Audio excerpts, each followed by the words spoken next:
Hey, so editing Rob popping in here real quick before the video even starts, which means that you know it's gonna be a shit show. Regardless, I wanted to apologize for the way that I looked here because one of my sideburns went completely rogue and I was looking tired as all hell. It was early in the morning. I was not cognizant of the way that I looked, so I do apologize for that. Regardless, let's go ahead and jump on in. So let's talk about the time that I dated a femme guy. So this actually happened when I was pretty young. Now, being Asian, everybody already thinks that you're soft-spoken and demure and just really agreeable. You know, nobody thinks that you're gonna stir up and cause any trouble. And then of course, being gay at the same time, you're known to be feminine and kind of swishy. And to be honest with you, I really wanted to fight against that stereotype. So when I was younger, I was more scrappy. I really wanted to be edgy. I was yeah, I'm not gonna be a big old burly football guy, but I really wanted to embrace this kind of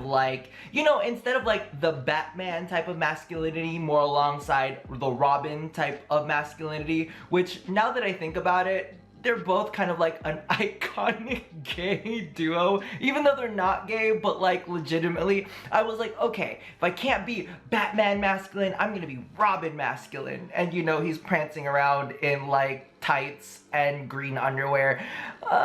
Probably explains why I'm gay. Regardless, that was the type of phase I was in, leather moto jackets, combat boots. Wait, do I have them here? Hold on.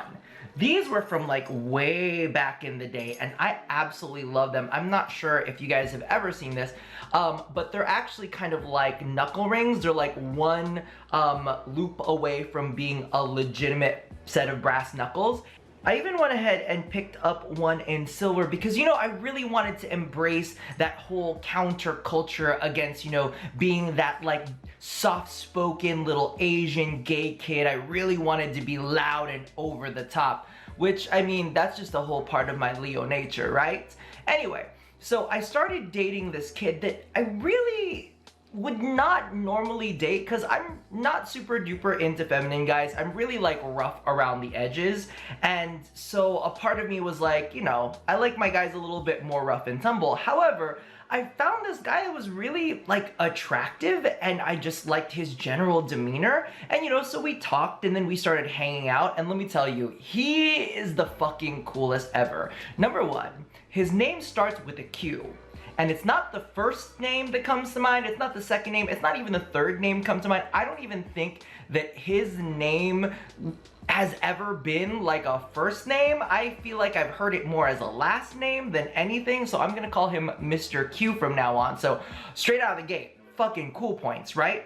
Anyway, so I started hanging out with him and we met up in real life and everything, and you know, he's just not the type of guy I would normally go after, but I was you know what, mix it up, see how it is. However, I will say that he has one thing in common with many of the guys that I have in the past been very attracted to. He kind of looked like a rodent.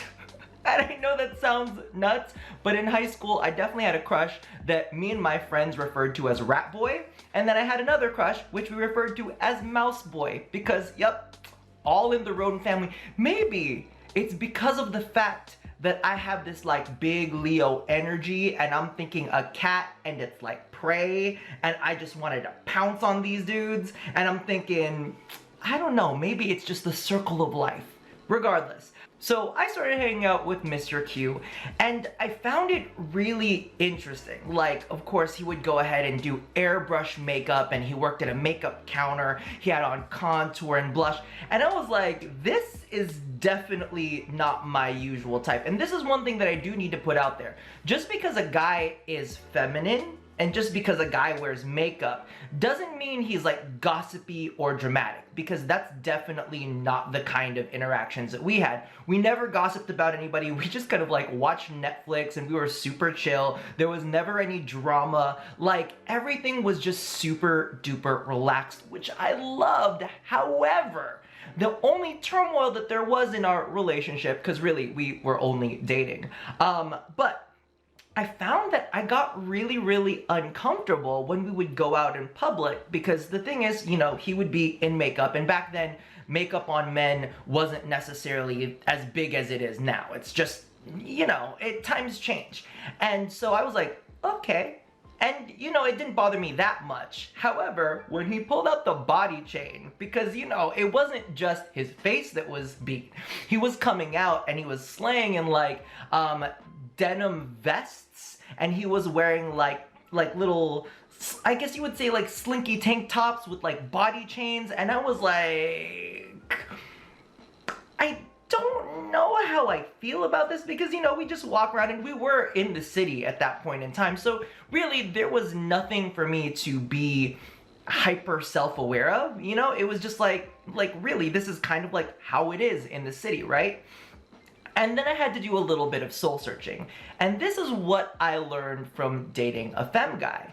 He really taught me the essence of masculinity, because I was sitting there feeling like really uncomfortable, and it wasn't even uncomfortable because of me.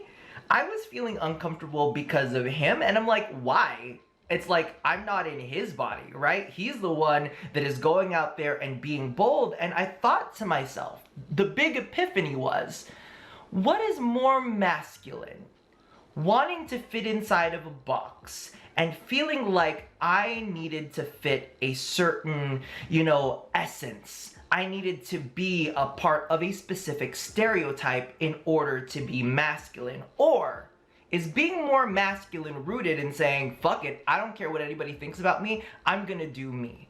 And I realized that, and don't get me wrong, there is nothing wrong about femininity either. We'll talk about that in a second, but I feel like the essence of masculinity is being bold, is being brave. It's about not caring what other people think, and instead of falling into somebody else's box, you create your own box. You own your space and say, this is normal, this is me, this is who I am, and if you don't like it, you're gonna have to get over it. And again, like I was saying, there's nothing wrong with femininity, because on the other end of the spectrum, femininity is compassion. It's about understanding, and it's about being receptive to the outside world. So I'm just saying there's, you know, and there's plenty of women out there that are cis, straight women that exude this really great masculine energy that's like, hey, listen, I'm in the room, I'm owning this place, you got an issue with it? Too bad. You can see yourself out. And I love that, you know? And again, there's nothing wrong with, you know, cis straight women being feminine or cis straight men being feminine either. I think that they're both beautiful qualities. But at this point in my life, when I was really, you know, figuring out who I was and developing as a person, it was amazing to just have been in his presence and realize he really does not give a flying fuck. He doesn't give two shits if his skinny pants are like, you know, women's fit. He did not give a fuck. He didn't care if he had 2 or 3 body chains on. Now, listen, that is a question of taste. And you know, a lot of people are gonna handle their fashion differently. He didn't care if he was wearing blush. He didn't care if he was like beat and chiseled to high heavens. He just went out there, and I was like, why am I equating that action to being feminine? Because that's the most masculine thing I can think of, is just being bold in someone's face and saying, I really don't care about your opinion of me because I'm happy.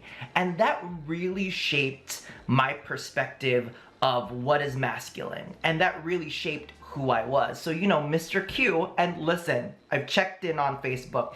He's doing quite well. He's got himself a boyfriend. So, or maybe, I think they're engaged. Oh. Well, you know, congratulations. I don't feel old at all right now. But at the end of the day, that was definitely one of the big things that shaped my experience. Of course, times are changing now, so I don't know how it would be to, like, oh my God, when I say times are changing, I feel like I'm talking like I'm a grandpa, like I am so aged. But really, it's one of those things that shapes who I am. And I'm really happy that I dated a femme guy, because I don't know who I would be now if I had sat there in my, you know, emotional stew of saying I have to act a certain way to be seen as masculine, or my version of masculine, or I have to be I have to look a certain way. I was like, listen, I can put on a fucking full face beat if I wanted to. I could go out there in a pink puffy jacket, and guess what? You can still be masculine. goddamn camera cut me off and ruined my train of thought. Regardless, that was my experience with dating a femme guy. So let me know if you have anything else to add down in the comments below, and also let me know if you like this type of video, because I'm definitely down to share a couple other story times with you guys. But that about does it for me for now. And as always, oh shoot, I've got a drink in hand. Love somebody, hurt nobody, and touch your body. I'll see you guys next time. Bye-bye.